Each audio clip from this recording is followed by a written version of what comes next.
ग्रंथों में संतों की वाणी में प्राप्त होता है।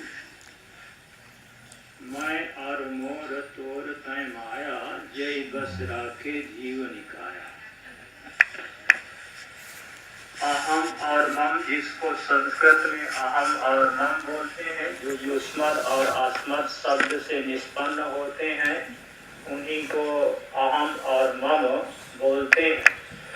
मूल शब्द युष्मद और अस्मद हैं, उनसे व्याकरण के द्वारा संस्कृत करके शब्द की निष्पत्ति जब होती है तब वह अहम और मम के रूप में निष्पन्न होते हैं। जिसको मैं और मोर तोर तय माया, ऐसे संत वाणी में कहा गया।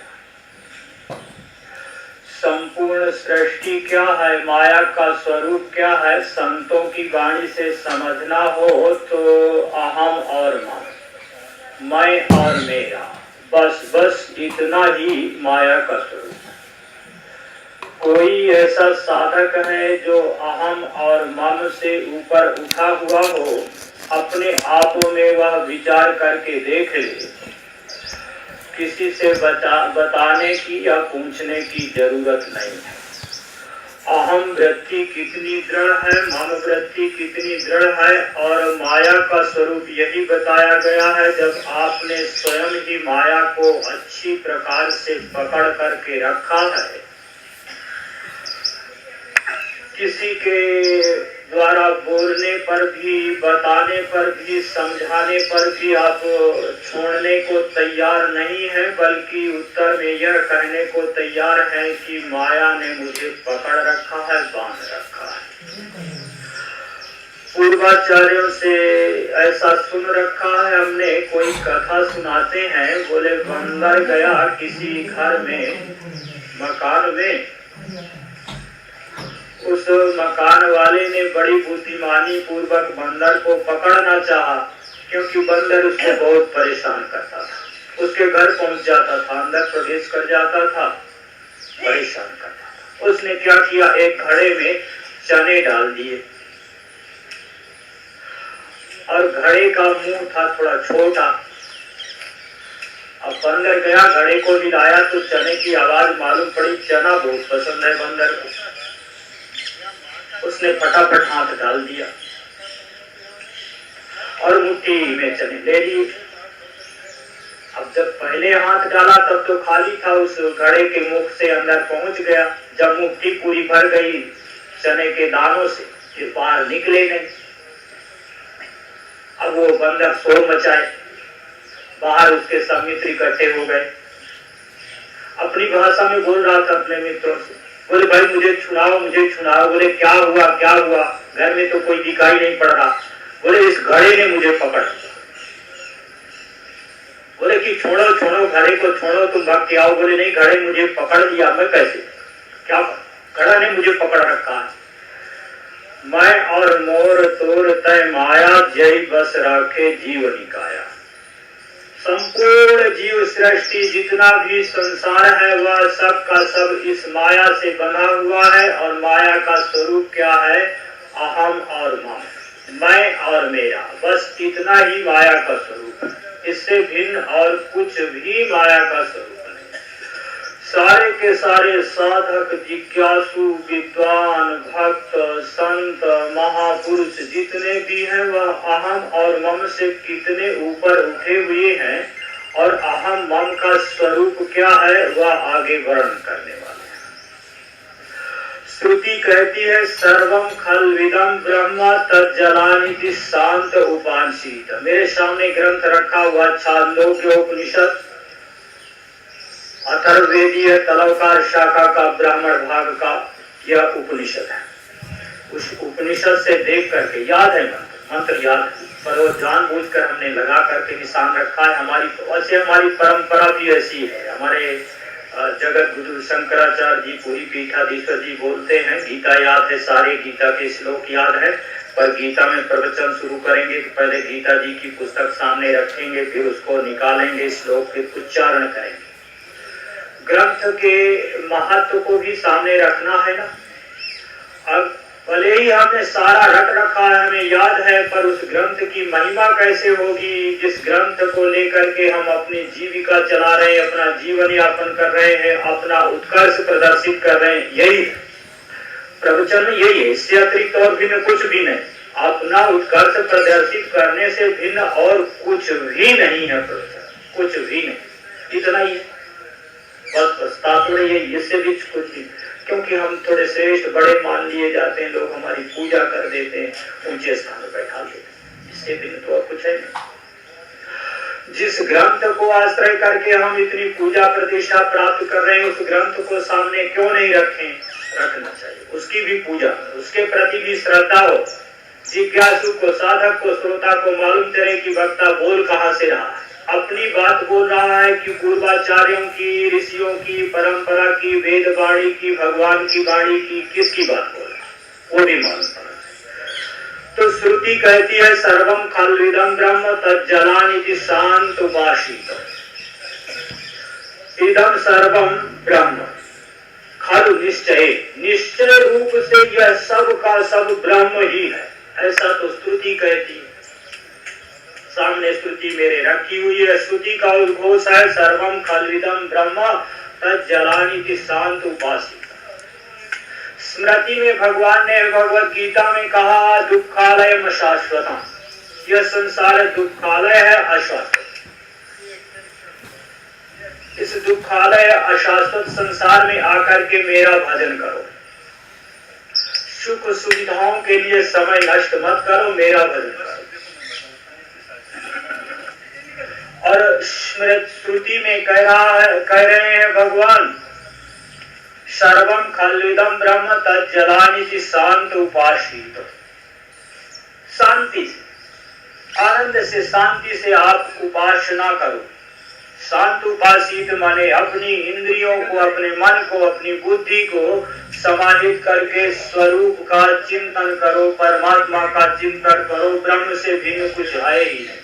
वो उसी जिस संत वाणी की बात कर रहा था ना, उसमें एक चौपाई आई हुई है, मुझे उठ तो नहीं रही है, उसमें है कि एक गूलर का फल होता है, आप लोगों ने शायद कभी देखा हो, जैसे अंजीर का फल होता है। अंजीर तो सभी ने देखा होगा क्योंकि खाने का फल है ना, सब लोगों ने देखा होगा। और गूलर भी कोई कोई बनाते, सब्जी बनाते, जब छोटा होता है तब सब्जी बनाते, तो बड़ा हो जाता है अंजीर के बराबर, एकदम वैसे ही पेड़ भी होता है, वैसे ही फल भी होता है।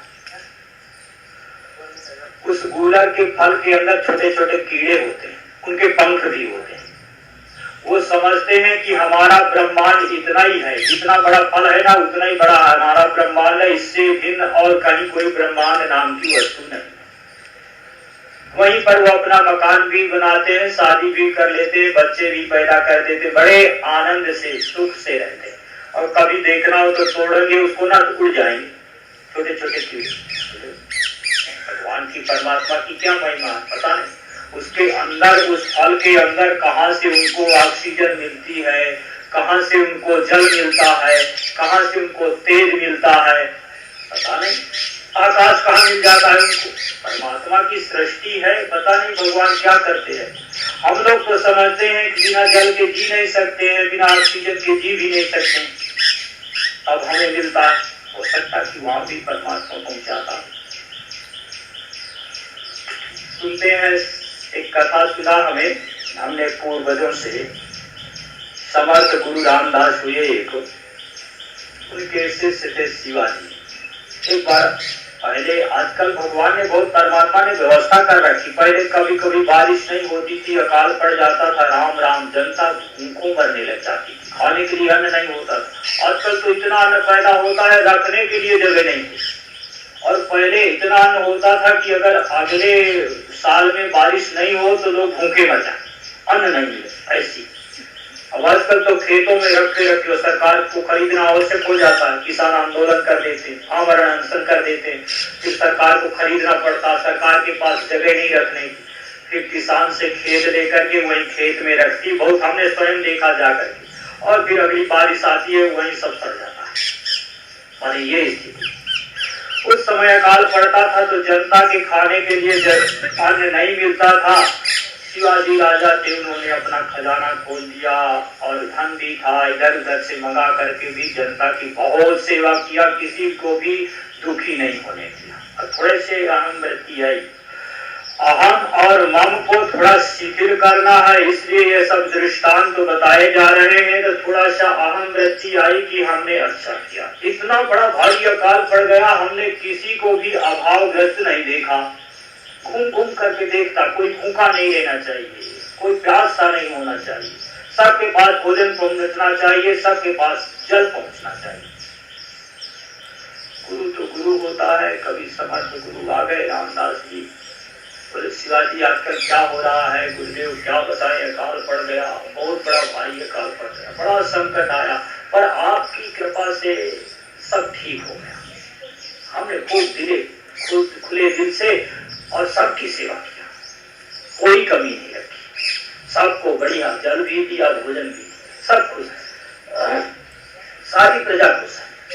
अब मालूम पड़ता है ना, गुरुओं को तो मालूम पड़ जाता है कि ये शब्द विनय पूर्वक बोला जा रहा है कि अहम पूर्वक बोला जा रहा है। हृदय में अंदर विनय है शब्द के उच्चारण करते समय की अहम है, वो तो श्रोता समझ लेता, और वक्ता को मालूम होता है, वक्ता को पहले ही मालूम होता है कि अहंकार पूर्वक हम अमुक बात बोल रहे हैं। हाँ जी यदि गुरुदेव आपकी कृपा है, सब आपकी। अंदर अहम वृत्ति है कि हमने कुछ साध्य किया है, पर बाहर से गुरु जी की प्रशंसा के लिए बोल दे, अच्छा चलो कोई बात नहीं, चलो घूमने चलते हैं। ले गए उनको जंगल की तरफ, काफी दूर चलते गए, गुरु जी थे, पीछे पीछे जाना ही था। एक बड़ी सी चट्टान में बैठ गए और पास में ही एक चट्टान थी, उस पर पैर रखा और बोले कि इसमें पैर रखते नहीं बनता, इसको तोड़ो। तो कैसे तोड़ा? अरे भाई बुलाओ, तोड़ने वाले बुलाओ या स्वयं तोड़ो, इसको तोड़ो, हमें पैर रखना, ये ऊंची हो रही। गुरु की आज्ञा है, तोड़ना पड़े। और बड़ी चट्टान को जब तोड़ा तो उसके अंदर, चट्टान के अंदर थोड़ी सी जगह थी, उसमें जल था और छोटी सी मेढकी बैठी थी उसके अंदर। ओहो, शिवाजी ने कमाल कर दिया भाई, क्या बात है। इस पत्थर के अंदर जो मेढकी बैठी उसके लिए भी जल पहुंचा दिया शिवाजी ने, तो इतना कमाल की बात। अब शिवाजी को तो 100 घड़े जल पड़ गया, इतना नहीं गुरुदेव हमने तो नहीं पहुंचाया। नहीं, आप तो कह रहे हैं हमारे राज्य में हमारे कोई प्रजा ऐसी नहीं, बोल नहीं सकती, सबके लिए हमने भोजन पहुंचाया, सबके लिए हमने जल पहुंचाया। गुरुदेव इसको तो नहीं हमने पहुंचाया, हमें तो खबर ही नहीं, हमें पता ही नहीं था, हम सोच भी नहीं सकते थे कि इस पत्थर के अंदर भी कोई जीव प्राणी रह सकता है और जीवित, हम तो सोच भी नहीं सकते।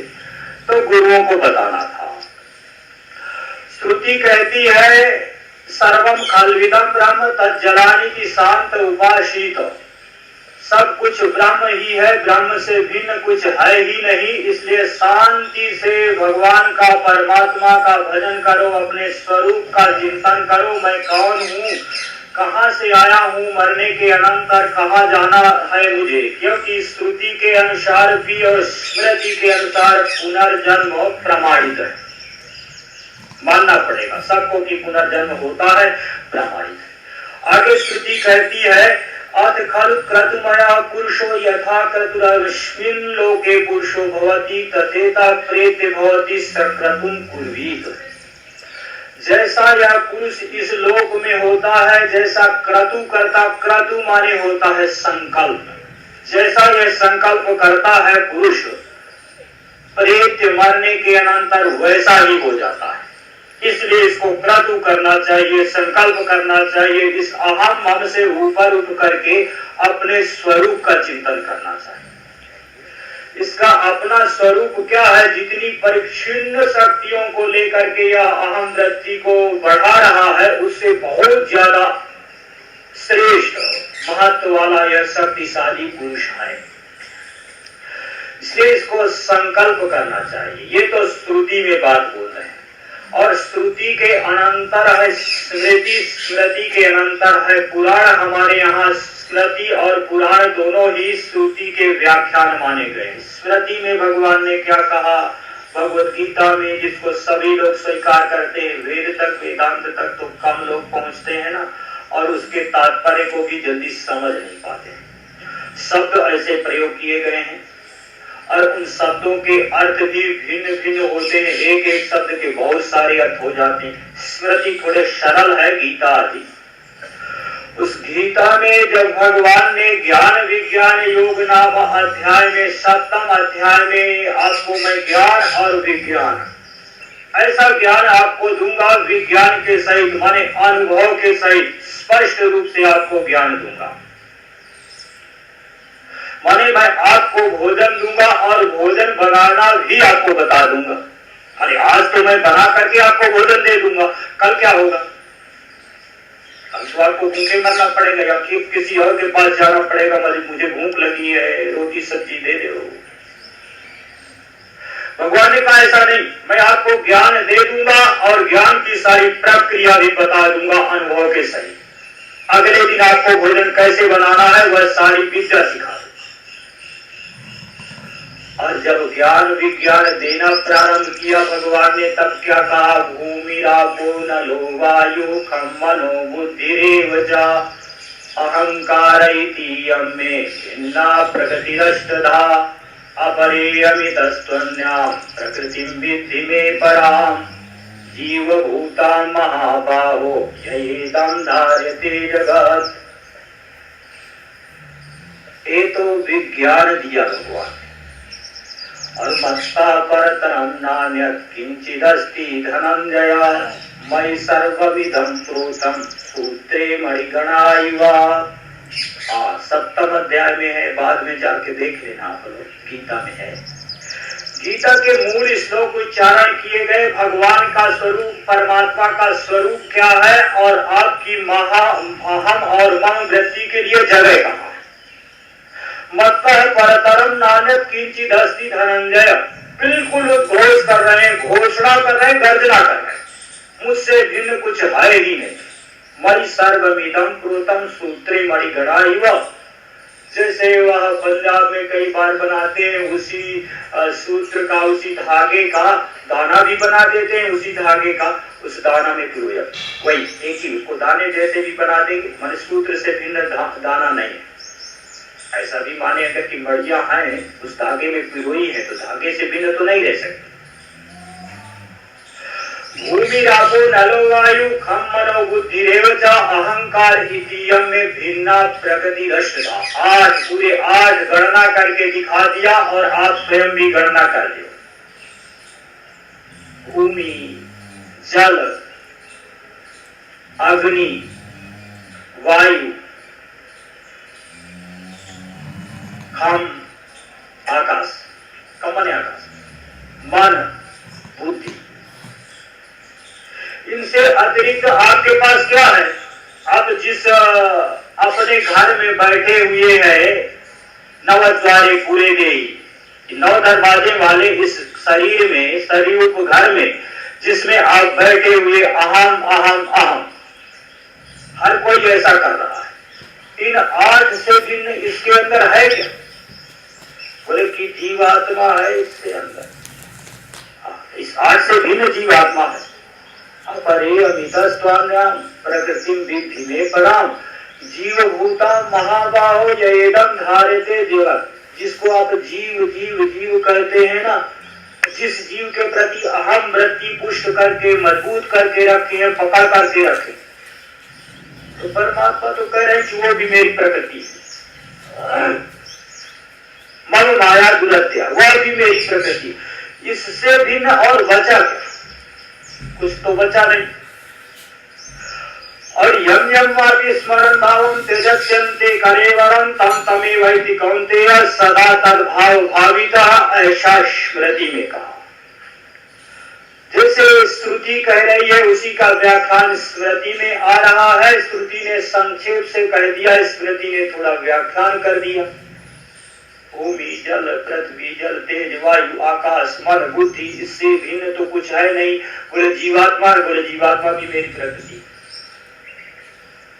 मत्ता परतरम नान्यत् किंचिदस्ति धनंजय मयि सर्वमिदं प्रोतं सूत्रे मणिगणा इव। मुझसे भिन्न और कुछ सृष्टि प्रपंच में है नहीं। परमात्मा ने ऐसे कह दिया। भगवान श्री कृष्ण ने ऐसे कह दिया और वेद ने वेदांत ने ऐसे कह दिया, तज्जलानिति शांत उपासित सर्वम खलिदम ब्रह्म तज्जलानिति शांत उपासित। सब कुछ ब्रह्म ही है, सब कुछ परमात्मा ही है, ब्रह्म से भिन्न कुछ है ही नहीं। इसलिए आनंद से, मस्ती से, शांति से उस परमात्मा का, उस ब्रह्म का, उस स्वरूप का चिंतन करो और कुछ करने की जरूरत नहीं है। तज्जलानिति शांत उपासित, तज्जा, तल्ला, तअन, तत्अन। शब्द एक है पर वो एक शब्द के अंदर तीन शब्द है, एक शब्द के अंदर। तज्जा माने उस तत् से, ब्रह्म से, तत् ब्रह्म का वाचक है, ब्रह्म से ज माने उत्पन्न होने वाली। यह सृष्टि, संपूर्ण सृष्टि प्रपंच ब्रह्म से उत्पन्न होने वाली है। और तल्ला माने उस ब्रह्म में ही यह सृष्टि प्रपंच लीन होने वाली है। जैसे पूर्व में प्रक्रिया बताई गई, कुछ एक दो उपासनाएं बताई गई, उसके अनंतर उपासना में आया हुआ है तेज की उत्पत्ति हुई परमात्मा से, जल की उत्पत्ति हुई परमात्मा से, अन्न की उत्पत्ति हुई परमात्मा से। उस जल, अन्न और तेज से अतिरिक्त आप अपनी सत्ता स्थिति रख सकते हैं? कोई ऐसा समर्थ है जो तेज का उपयोग किए बिना ही जीवित रहे? कोई ऐसा प्राणी है जो अन्न का उपयोग किए बिना ही जीवित रहे? कोई ऐसा प्राणी है जो जल का उपयोग किए बिना ही जीवित रहे? नहीं। और ये तो परमात्मा से उत्पन्न हुई है, श्रुति में आया, स्मृति में आया, पुराण में आया। अन्वय व्यतिरेकाभ्याम यस्या सर्वत्र सर्वदा एतावदेव जिज्ञासं तत्व जिज्ञासुनात्मनः अन्वय व्यतिरेकाभ्याम यस्या सर्वत्र सर्वदा। पुराण में आया हुआ है कि साधक को बस इतना ही जानना चाहिए, इससे ज्यादा और उसे कुछ जानने की जरूरत नहीं, कुछ खोजने की जरूरत नहीं, कुछ पाने की जरूरत नहीं। क्या जानना चाहिए? अन्वय व्यतिरेकाभ्याम यस्या सर्वत्र सर्वदा। अन्वय और व्यतिरेक के द्वारा वह बस पहचान करता रहे, पहचान करता रहे, पहचान करता रहे। यत् स्यात् सर्वत्र सर्वदा, जो वस्तु सर्वत्र हो, सर्वदा हो, हर जगह हो, हर समय हो, ऐसे वस्तु को खोजता है। ऐसी कौन सी वस्तु? और जब वह वस्तु उसके पकड़ में आ जाए, बस उसका ज्ञान पूरा हो गया। अब कुछ और जानने की जरूरत नहीं है, और कुछ पाने की जरूरत नहीं है, और कुछ खोजने की जरूरत नहीं। तो अनंतर, इसके अनंतर एक आख्यायिका के रूप से ज्ञान का उपदेश किया गया है। उस आख्यायिका का वर्णन कर रहे हैं। कोई श्वेत केतु नाम के साधक हुए, अरुण के पुत्र माने उद्दालक के, अरुण का पुत्र उद्दालक, उद्दालक के पुत्र श्वेत केतु। उस श्वेत केतु की आख्यायिका इस उपनिषद में आई हुई है। बहुत महत्व देते हैं लोग उसको, वेदांत परंपरा के साधक। उसमें जो महावाक्य है, उस महावाक्य का उपदेश किया गया है। श्वेत केतुर्भ आरुणेय आसा तम पितो वाचा श्वेत केतो वस ब्रह्मचर्यम न वै सौम्यस्मत्कुलीनो अननुज्य ब्रह्मबंधुरिव भवतीति। श्वेत केतु को पिता ने कहा, श्वेत केतु तुम अब ब्रह्मचर्य पालन करो, गुरुकुल में जाओ, क्योंकि हमारे कुल में ऐसा अस्मत् कुलीना, हमारे कुल में ऐसा अनुज्यमान ऐसा कोई नहीं हुआ है जिसने अभी तक ब्रह्मचर्य का पालन नहीं किया हो, वेद का अध्ययन नहीं किया। पिता का पुत्र था, पिता बड़े भारी विद्वान थे। संभवतः पुत्र कुछ ज्यादा ही, जब माता पिता का ज्यादा प्रेम मिलता है तब बाहर जाना पसंद नहीं करता है, जाने को तैयार नहीं हो रहा था। 12 वर्ष की आयु हो गई, मैंने जाना तो चाहिए 5 वर्ष की आयु से। उसके साथ के सब मित्र चले गए, वह गया नहीं। अब पिता को कहना पड़ा कि हमारे कुल में ऐसा कोई हुआ नहीं है जिसने स्वाध्याय नहीं किया हो, इसलिए आप भी जाओ। पिता की आज्ञा है तो मानना पड़ेगा। वह गया और जा करके उसने ब्रह्मचर्य का पालन किया, वेद का अध्ययन किया, वेदांत का अध्ययन किया, गुरुकुल में रह करके, क्योंकि आयु काफी हो गई थी ना, बुद्धि पुष्ट हो गई थी, बहुत तेजी से उसने शास्त्र का स्वाध्याय किया। सह 12 वर्ष उपेत्य चतुर्विंशति वर्षा सर्वान् वेदान् अधीत्य महामना अनुजान मानी स्तब्ध एआय। वह पिता की आज्ञा मान करके 12 वर्ष में 12 वर्ष में गया, गुरुकुल में जाकर 12 वर्षों तक उसने स्वाध्याय किया। 24 वर्ष हो गए। जब 24 वर्ष बाद आया, सर्वान वेदान अधीत, सभी वेदों का अध्ययन करके आया था वह, पर महामना अनुचान मानी, अपने आप को बड़ा भारी मानने लगा था, बड़ा प्रवक्ता मानता था, बड़ा विद्वान मानता था। स्तब्ध एआय, पहले जितना प्रेम से पिताजी को प्रणाम करता था उतना प्रेम से प्रणाम नहीं किया, थोड़े अकड़ थी, मैं बड़ा विद्वान हूं, मैं बड़ा भक्ता। प्रणाम किया। तम पितो वाच श्वेत केतो यन्नु सोमेदम महामना अनुचान मानी स्तब्धो असि उत्तम आदेशम अप्राक्ष। पुत्र श्वेत केतो, तुम अपने आप को बड़ा विद्वान मानते हो, क्या अपने गुरु से आपने उस आदेश को पूछा या सुना? कम आदेशम, गुरु तो गुरु होता है, पिता तो पिता होता है। ये गुरुओं के पास इतनी विद्या होती है, आप जितनी चाहो लेते रहो, पर कभी ऐसा आप सोचें कि हम गुरु के गुरु हो गए, गुरु से ज्यादा हमारे पास विद्या आ गई, वो तो संभव नहीं हो सकता है। हाँ, बहुत सारी विद्याएं तो ऐसी हैं जो आयु के अनुसार, समय के अनुसार, स्वाध्याय के अनुसार, साधन के अनुसार आती, बहुत सारी विद्या ऐसी, बहुत सारी। और वैसे भी विद्या के संबंध में आया हुआ है, स्मृतियों में हमारे यहाँ सूक्त होते हैं, सूक्त, जिनको शिक्षा कल्प कहते हैं। शिक्षा कल्प में सूक्त होते हैं, सूक्तों में आया हुआ है कालेन पच्यते विद्या, पूरा उठ नहीं रहा। समय के अनुसार यह विद्या अपने आप परिपक्व होती है। जिस प्रकार से फल समय के अनुसार ही पकता है, बीज समय के अनुसार ही अंकुरित होता है। जब उसका समय होगा तभी बीज में अंकुर आएगा, उससे पहले नहीं आ सकता। फल का जब समय हो जाएगा तभी वो पकेगा। अभी आज फल लगे हैं, 2, 4, 10 दिन में फल पक जाए, 20 दिन में फल पक जाए, ऐसा नहीं, उसका समय होगा। अगर वो 2 महीने में पकने वाला फल है तो 2 महीने में ही पकेगा। अगर 6 महीने में पकने वाला फल, सभी फल एक जैसे नहीं होते, कोई ज्यादा समय लगाता है पकने में, कोई कम समय लगाता है।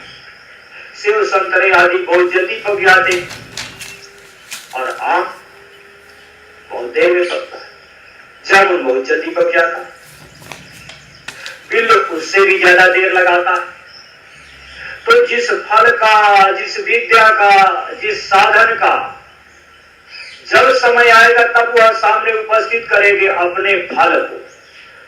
तो जो शिष्य होगा वो कम उम्र का होगा, जो गुरु होगा ज्यादा उम्र का होगा, ज्यादा अनुभव होगा, ज्यादा समय हो गया होगा स्वाध्याय करते करते, उसके पास बहुत सारी विद्याएं ऐसी होंगी जो फल होकर के सामने उपस्थित होंगी। शिष्य को उपदेश देने के अनंतर भी जैसे फल को समय चाहिए पकने के लिए, जैसे बीज को समय चाहिए अंकुर उत्पन्न होने के लिए, वैसे शिष्य को अभी जो विद्या प्राप्त हुई है उस विद्या का फल सामने आए उसके लिए समय चाहिए। जो आज हम साधन कर रहे हैं, जो स्वाध्याय कर रहे हैं, जो भजन कर रहे हैं, जो संयम सप्ताह में भाग ले रहे हैं, इसका फल भले ही आज नहीं दिख रहा हो हमें, पर आज से आगे आने वाले 10 वर्षों में इसका फल हमारे सामने प्रत्यक्ष होगा। कोई बड़ा भारी प्रत्यावाय आ गया और हमारे इस जीवन में यह फल नहीं मिल सका तो आगे तो जरूर मिलेगा। परमात्मा भी इस फल को रोक नहीं सकते। आपने जो साधन किया है गुरुओं की आज्ञा मान करके, माँ का निर्देश मान करके, वह फल जरूर आपको मिलेगा। उससे अंतःकरण शुद्ध होगा। नहीं आज तो अंतिम समय में अंतःकरण तो जब निर्मल हो जाए तभी अंतःकरण में ही भगवान का, परमात्मा का स्वरूप का साक्षात्कार होता है और वह अपने आप समय के अनुसार हो जाता है। अपने आप समय के अनुसार ही अपने आप ज्ञान प्रकाशित हो जाता है। तो उस अरुण ने अपने पुत्र उद्दालक ने अपने पुत्र श्वेत केतु से पूछा, ये न श्रुतम श्रुतम भवत्यमृतम मतम अविज्ञातम विज्ञातम इति कथम भगवत् आदेशो भवतीति। वह आदेश पिताजी कैसा होता है? बोले ये न श्रुतम श्रुतम भवती, जिसके सुन लेने से सब कुछ सुना हुआ हो जाता। अश्रुतम अभी श्रुतम भवती, जो नहीं सुना गया है वह भी सुना हुआ हो जाता है। अमतम मतम होती, जो मनन नहीं किया गया है वह भी मनन किया हुआ हो जाता। अविज्ञातम विज्ञातम भवति, जो हम अभी तक नहीं जान पाए वह भी जान लिया जाता। क्या उस आदेश को आपने सुना? उस आदेश को आपने पूछा? अब वह एक एक करके वेदांत के, न्याय के, वैशेषिक के और पूर्व मीमांसा के, सांख्य के, योग के सब दर्शनों को, सूत्रों को खोजता हुआ एक एक करके विचार करने लगा। ऐसा तो हमने कहीं देखा नहीं। उष्ण स्पर्श अग्नि, शीत स्पर्श पाता। न्याय दर्शन में जाए तो जो शीत स्पर्श वाला होगा उसको जल कहेंगे, जो उष्ण स्पर्श वाला होगा उसको तेज कहेंगे। अब तेज का ज्ञान हमें हो जाए, उस तेज के ज्ञान से जल का ज्ञान होने वाला तो नहीं। पृथ्वी का ज्ञान हमें हो जाए, उस पृथ्वी के ज्ञान से आकाश का ज्ञान होने वाला तो नहीं। बड़ा विचार किया उसने, भाई क्या बात। बोले पिताजी ऐसा तो नहीं हो सकता है, अब कृपा करके आप ही बताओ ये बात क्या है। पिताजी ने उपदेश किया, यथा सौम्यैकेन लोहमणिना सर्वं लोहमयं विद्यातं स्याद् वाचारम्भणं विकारो नामधेयं लोहमित्येव सत्यम्। जैसे एक सुवर्ण के मणि से या सुवर्ण के एक संघटित गोले से, संघात रूप एक पिंड से, स्वर्ण के एक पिंड से जितने भी स्वर्ण के आभूषण, काटक, कुंडल, केयूर आदि बनते हैं, जितने भी आभूषण बनते हैं, उस स्वर्ण का ज्ञान हो जाने से सारे के सारे स्वर्ण के आभूषण अपने आप ज्ञात हो जाते हैं। जिस प्रकार से, उसी प्रकार से उस एक आदेश के ज्ञान हो जाने से सब के सब पदार्थों का ज्ञान अपने आप हो जाता है। यथा सौम्य एकेन नख निक्रंतनेन सर्वं कार्षायसं विद्यातं स्यात् वाचारम्भणं विकारो नामधेयं मृत्तिकेत्येव सत्यम्। जैसे एक लोहखंड से जितने भी लोहखंड के बने हुए अस्त्र शस्त्र आदि उपयोगी वस्तुएं आदि हैं वह सब की सब जान ली जाती हैं, उसी प्रकार से उस एक आदेश के जान लेने से सब कुछ जाना हुआ हो जाता है। अब पुत्र ने सुना बात तो तर्कपूर्ण, पर तर्कपूर्ण सुनने पर भी हृदयंगम तो नहीं हो पा रही है। जब हृदयंगम नहीं हो पा रही है तो मन में भय हुआ। पहले पिताजी ने भेज दिया था गुरुकुल, 12 वर्ष गुरुकुल में रहना पड़ा। अब उत्तर नहीं दे पा रहा हूं, कहीं दोबारा आदेश हो जाए पिताजी का, फिर जाओ गुरुकुल जाओ और तुम स्वाध्याय करके आओ, बड़ा संकट। न वै नूनम भगवन्तस्ता एतद् अवेदिषुर् यदि एतद् अवेदिष्यन् कथं मे नावक्ष्यन् इति भगवान् एव मे तत् ब्रवीतु इति तथा सौम्य इति होवाच। भगवत्पाद आदि शंकराचार्य जी कह रहे हैं कि उस पुत्र को, श्वेत केतु को ऐसा नहीं बोलना चाहिए जैसे बोल गया। और उसके मन में भय था कि पिताजी कहीं फिर से गुरुकुल नहीं भेजते। मन पिताजी मालूम पड़ता है हमारे गुरुदेव को यह आदेश ज्ञान नहीं था। अगर ज्ञान होता तो सबसे ज्यादा नजदीक, सबसे ज्यादा मुझसे ही प्रेम करते थे, बहुत चाहते थे गुरुजी मुझे तो जरूर बताते, वो बात, वह आदेश मुझे जरूर बताते। पर नावेदिशन उन्होंने नहीं बताया, इसका मतलब कि उनको भी उसका ज्ञान नहीं था। और उनको तो ज्ञान होगा ही, पर ऐसा बोल दिया। अब कृपा करके भगवान स्वयं आप ही उस आदेश को हमें ज्ञान करा दे। और पिता तो आदेश का ज्ञान कराना चाहता ही था। पिता तो चाहता ही है हमारा पुत्र विद्वान हो जाए। पिता ने उपदेश दिया अपने पुत्र को, जो पुत्र को उपदेश दिया उसको श्रवण कराना चाहते हैं। क्या उपदेश दिया? सदैव शून्य इदमग्रमासीत् एकमेवाद्वितीयं तद्धैक आहुर सदैव इदमग्रमासीत् एकमेवाद्वितीयं तस्माद् असतः सज्जायत। पिता ने उपदेश किया सदैव सौम्य इदमग्रमासीत्। सौम्य अपने पुत्र को संबोधन करके बोले सद एव इदम अग्रे आसीत्। सबसे पहले केवल एकमात्र सत रूप हुआ परमात्मा ही था। सत माने परमात्मा, सच्चिदानंद रूपाय। आप लोग सभी स्तुति करते हैं सत-चित आनंद स्वरूप या परमात्मा का स्वरूप। ओम तत्सदिति निर्देशो ब्रह्मण त्रिविधा स्मृता। स्मृति में गीता में आया हुआ है सत, वो परमात्मा का नाम है। प्रारंभ में केवल एकमात्र सत ही था और वह सत भी कैसा था? एकम एव आसीत, अद्वितीयम एव आसीत। वह एक ही था, अद्वितीय ही था, उससे भिन्न और दूसरी कोई वस्तु थी ही नहीं। अद्वितीय कहने का मतलब दूसरा नहीं था, अकेले ही था, वह सत ही था। तदहा एके आहु। उसमें से कुछ विद्वान लोग ऐसा कहते हैं असत एव इदमग्रमासीत्, असत ही पहले था। कुछ विद्वान ऐसा भी कहते हैं असत ही पहले था। तस्मात् असतः सज्जायत। और जिस पक्ष में कहते हैं सत ही था, उस सत से फिर यह सत की उत्पत्ति हुई, जो सत के रूप में सामने पत्नी, पुत्र, धन, संपत्ति, मकान, अपने सहयोगी, अपने मित्र, अपने संबंधी, संपूर्ण सृष्टि, प्रपंच, जल, तालाब, समुद्र, नदियां, पेड़ पौधे, पहाड़, जंगल, सब कुछ जो कुछ भी दिखाई पड़ रहा है, सदैव सौम्यगर्मासीत में सत से ही सब कुछ उत्पन्न हुआ। पर जो लोग कहते हैं, जिस पक्ष वाले ऐसा कहते हैं कि असत एव इदमग्रमासीत, पहले असत ही था, उनके पक्ष में असत से सत की उत्पत्ति हुई। अब शिष्य विचार करने लगा कि सत से सत की उत्पत्ति कैसे हुई, असत से असत की उत्पत्ति कैसे हुई।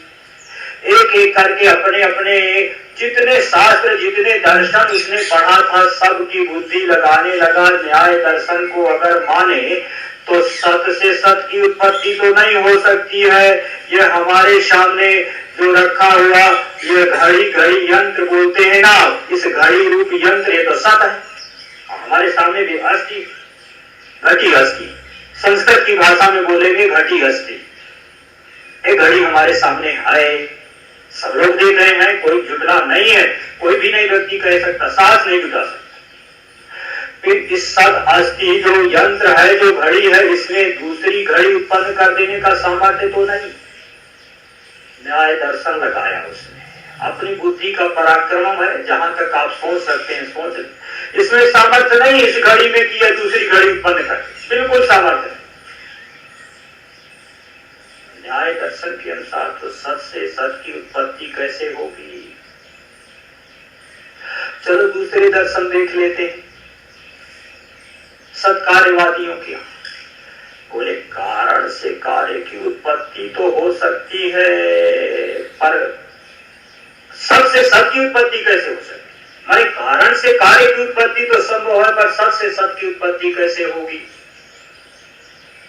चलो सांख्य दर्शन है, उसमें देखते हैं। सांख्य दर्शन में बोले सांख्य दर्शन में भी जो प्रकृति है, जो पुरुष है, वह पुरुष तो अकर्ता है, वह तो चेष्टा भी नहीं करता है, वह तो गूंगा लूंगा लंगड़ा जैसे से बैठा रहता है चुपचाप, जो प्रकृति है वह प्रकृति ही उसके सुखोपभोग की सामग्रियां जुटाती है और ला करके उस पुरुष को अर्पित करती है। उनका उपभोग करके या उनका स्वाध्याय अध्ययन या ज्ञान प्राप्त करके फिर वह मुक्त होता है।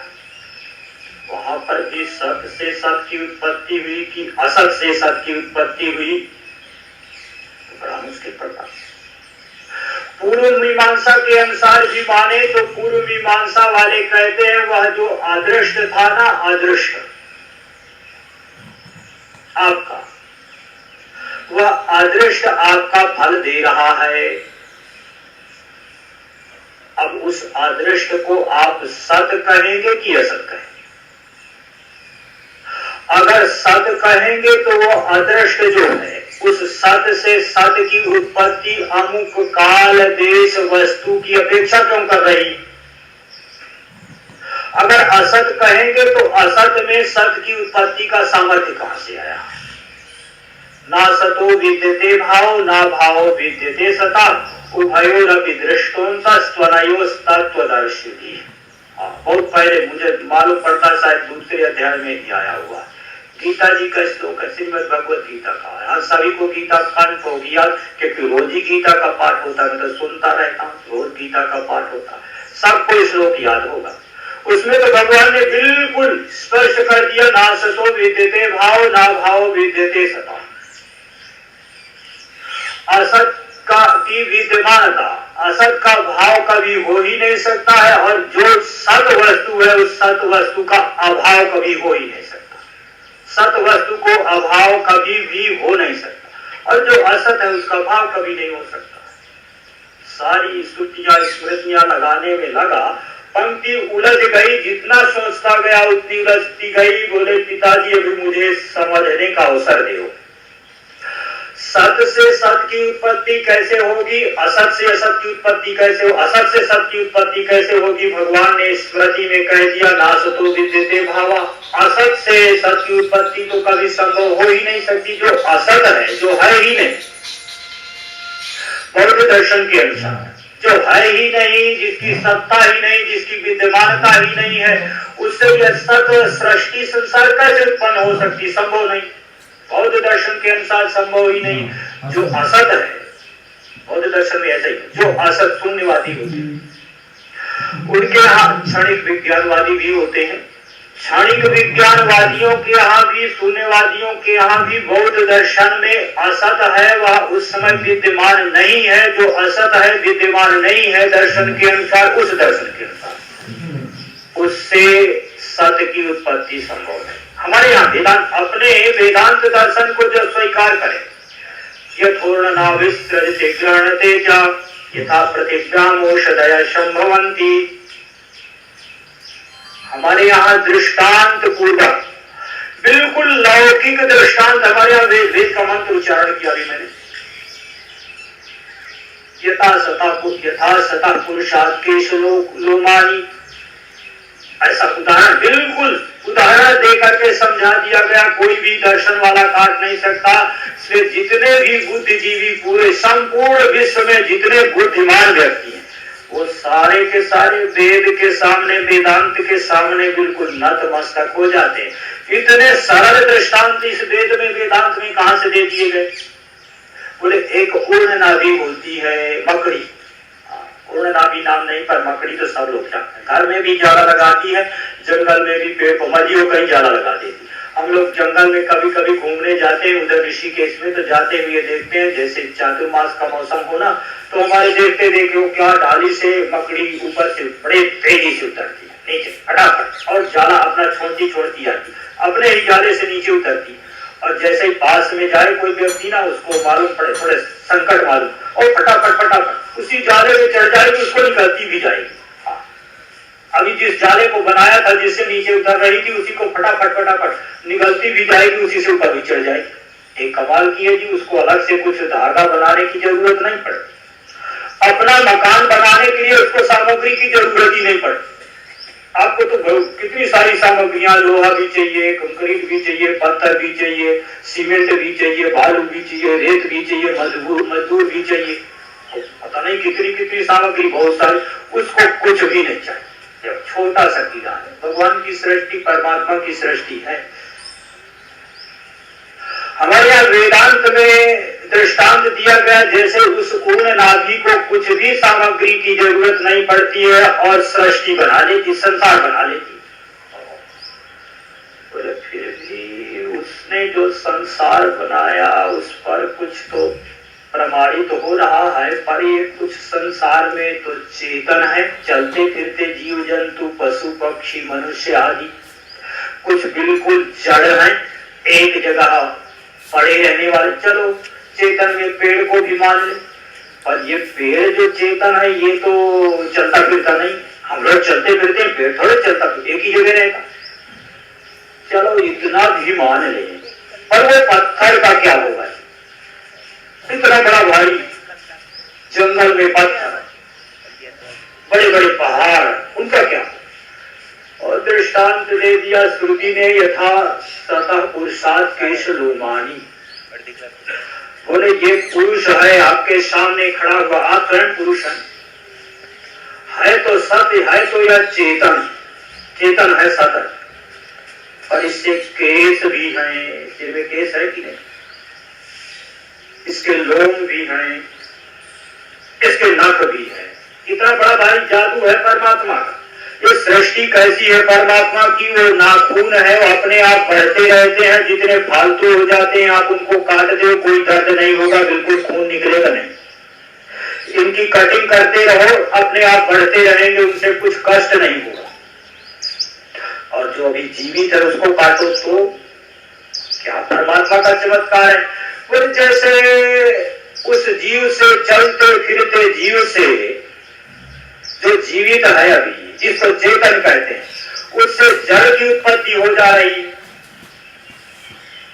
उसी प्रकार से जड़ से चेतन की भी उत्पत्ति हो जाती है। हमारे यहाँ स्तुतियों में प्रमाण आया हुआ है कि गोबर होता है ना, गोबर गौ का गोबर, वो बरसात के समय में जहाँ गौ का गोबर होता है और गर्मी पड़ती है, अंदर से भी गर्मी होती है, बाहर से भी गर्मी, फिर बारिश होती है, बारिश के समय में अपने आप बिच्छू उत्पन्न हो जाता है, अपने आप बिच्छू उत्पन्न हो जाता है, और बहुत सारे कीड़े मकोड़े अपने आप बरसात के समय में उत्पन्न हो जाते हैं। तो जड़ से, मिट्टी से, अपने आप मिट्टी से। तो समय की सीमा में यही विराम करना चाहेंगे, इसके आगे फिर सुनाएंगे। अभी विवेक उसका चल रहा है, शिष्य पुत्र श्वेत केतु विचार कर रहा है, सदैव सौम्यमग्रमासीत एकमेवा द्वितीयम, कैसे संभव है एक अद्वितीय ब्रह्म से संपूर्ण सृष्टि की उत्पत्ति हुई। और मूल का सब लोग ध्यान रखें, किस मूल को प्रमाणित करने के लिए श्रुति स्मृति पुराण सबका व्यायाम किया जा रहा है, अहम और मम को समाप्त करने के लिए। अहम और मम जो परिच्छिन्न भाव है, उस परिच्छिन्न भाव को अगर शिथिल कर सके, कमजोर कर सके, तो आप अपने मार्ग में उन्नत हो रहे हैं, आप साधना अध्यात्म मार्ग में आपकी गति हो रही है। तो हरि ओम आप्यायन्तु ममांगानि वाक्प्राण चक्षुस्त्रोत्रमथो वर्णेन्द्रियाणि कथा चालू था એટલે ફાવે નહીં, એટલે કથા ચાલુ થતા પહેલા વાળી લઈશું. કવર નાખ તારી પાસે.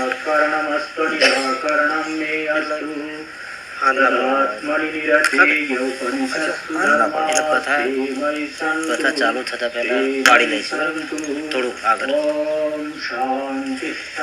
जो जो बंद છે ચાલુ છે, બंद થઈ જાય, અહીંયા લાઈટ આવે ને એટલે ચાલુ થાય. હા, અને એની વેદ બંધ થઈ જાય.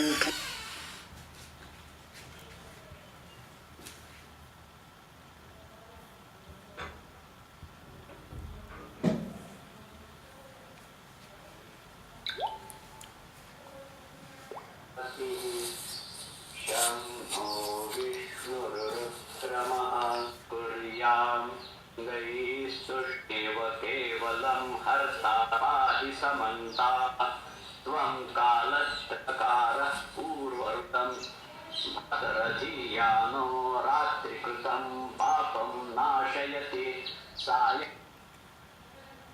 नहीं अभी चालू हो गया देखो।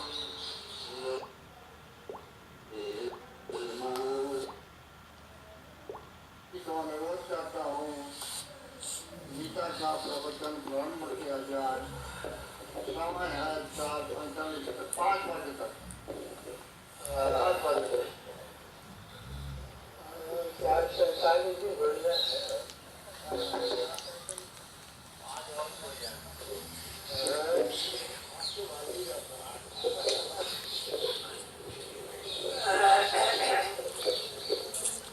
ओम पार्थाय प्रतिबोधितां भगवता नारायणेन स्वयं व्यासेन ग्रथितां पुराणेन मध्ये महाभारतम् अद्वैतामृतवर्षिणीं भगवतीम् अष्टादशाध्यायिनीं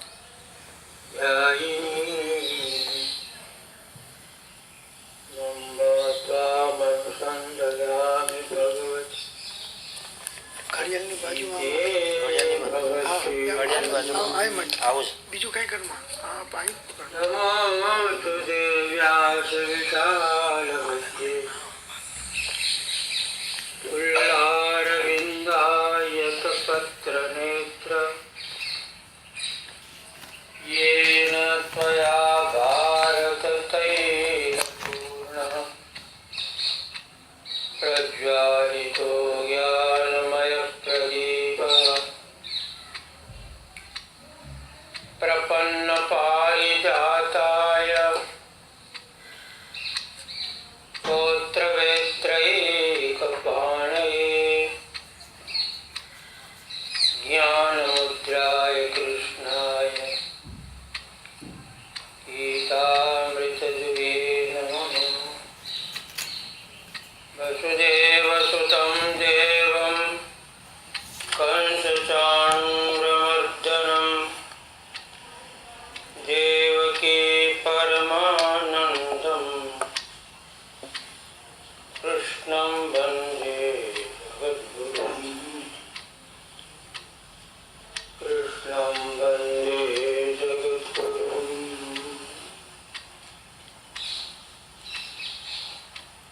श्री श्रीवास की कृपा से आप सब संयमित वृत्ति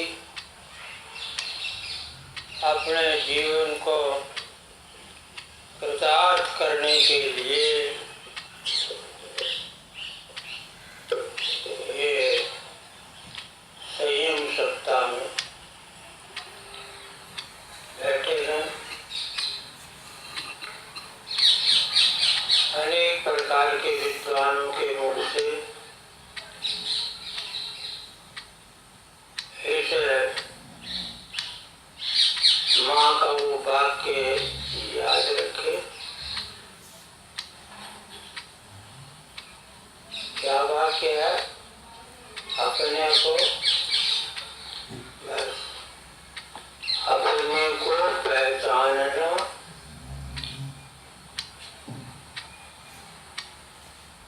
ये स्वामी जी ने अच्युतानंद जी ने कहे। संपूर्ण शास्त्रों का सार सब उपनिषद, ब्रह्मसूत्र, गीता, पुराण, इतिहास सबका एकमात्र प्रयोजन है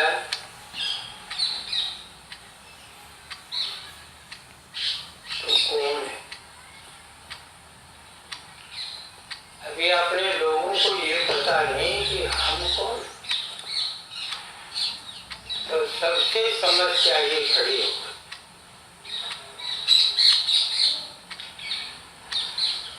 सुनते हैं एक बारी राम बादशाह रामदेव महाराज ये दो महापुरुष सबसे पहले विदेशों में इस वेदांत इस सिद्धांत का प्रचार किया। स्वामी विवेकानंद जी महाराज और रामदेव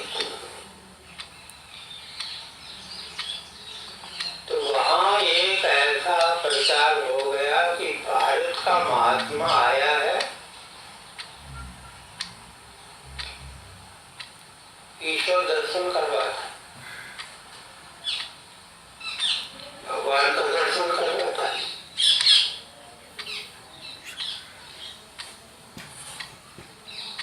एक बहुत बड़ा नास्तिक आदमी वहां प्रचार कर रहा, तो बहुत प्रचार था उसका भी कि ईश्वर नाम की कोई वस्तु है नहीं, भगवान कहीं नहीं है। अरे होता तो कभी सामने आता, बातचीत करता, ये तो ऐसा ही लिख दिया भगवान है, परमात्मा है, ईश्वर है, कोई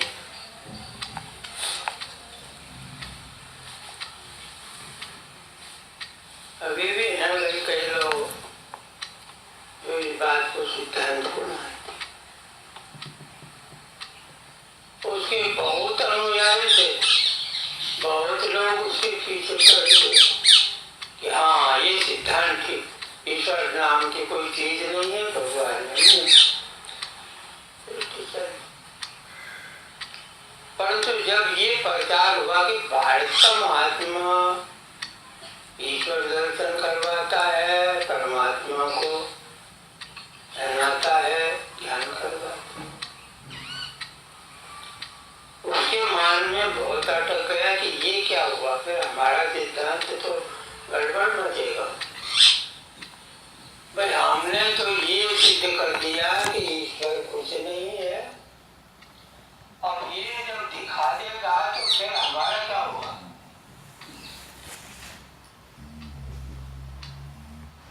बहुत लोग आने लगे रामतेज के पास और उनको धूप धूप होने लगे कि इतनी दुनिया जा रही है तो जरूर कुछ दिखाता होगा।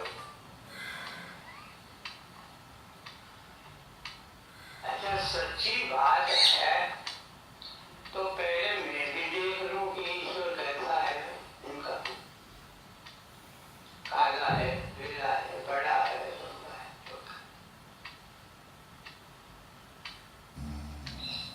परंतु यदि सबके साथ में जाऊं तो लोग मेरे को कहेंगे कि लो कल को तो तुम ईश्वर का खंडन कर रहे थे, आज ईश्वर दर्शन करने के लिए कैसे महात्मा के पास आ गए।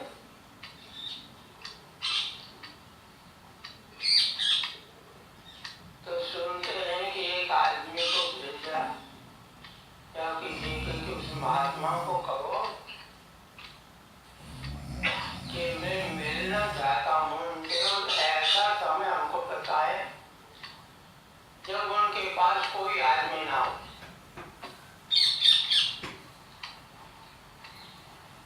हम भी समझे कि कोई है, उन्होंने कहा कि मेरे पास रात्रि के अर्धरात्रि में, रात्रि के 12 बजे कोई नहीं होता है, उस टाइम पर तो आ जाना। चाहोगे होगा आ गए। मेरा खत्म होने के बाद रिकॉर्डिंग मत ऐसा करो महाराज, जल्दी से ईश्वर का दर्शन हमको करवा दो, मैं चले जाऊँ, क्योंकि मैं तो नास्तिक था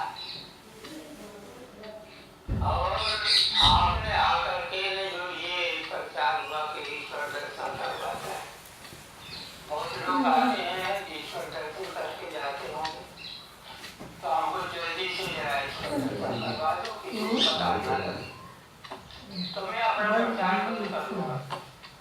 हमने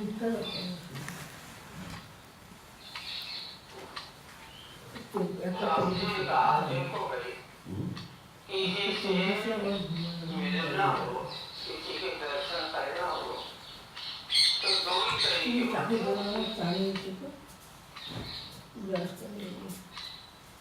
या तो आप उसके पास जाओ तो मिल सको, या उसको अपने पास बुलाओ तो मिल सको।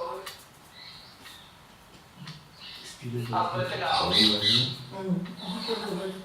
या तो हम ठिकाना बताएं उनका, वहां जाके मिल जाओ आप, या आप अपना ठिकाना बताओ तो मैं भेज दूं उसको कि हाँ मिल लेंगे।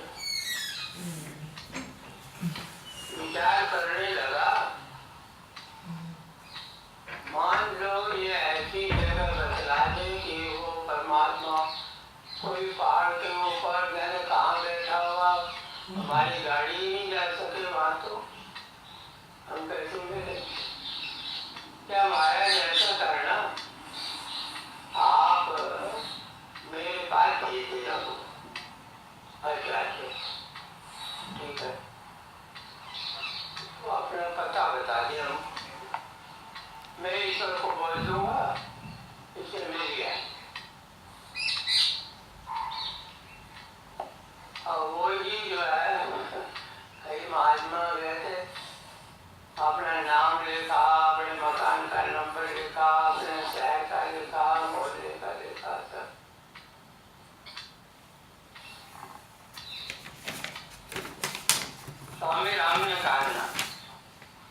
समझ में आई बात? वो सोचने लगा बड़ा गजब हो गया। हम कहते इससे आगे तो महाराज हमको पता ही नहीं है। अरे बड़े आदमी, तू जब अपना पता ही नहीं बता सका तो ईश्वर का दर्शन कैसे करोगे? ऐसा कर दो, पहले पूरा अपना एड्रेस पक्का कर ले, फिर ले जाओ। ये माँ का इशारा। अपने लोग अपना एड्रेस नहीं जानते हो। अपने तो बाहर बाहर का दे देते हैं, हम हमारा नाम है, वहाँ चिट्ठी भेजते हैं। तू कौन है ये तो पहले बता। बस ये जो एक बड़ा भारी है। अब भाई आप लोग यदि ये कहोगे कि महाराज हमको ये बता दो कि हम कब से भरे, कब से भटके, कब से ये हमको पता नहीं हमारा, इसका उत्तर नहीं दे। कहीं का उत्तर भी नहीं है। कब से हम भूल गए अपने को, क्यों भूल गए? इनको ब्रह्म सूत्र प्रारंभ होता है ना, इसी बात को उठाया। ये अज्ञान अविद्या चैतन्य परमात्मा आत्मा के अंदर कब आई? और जब अज्ञान आया तब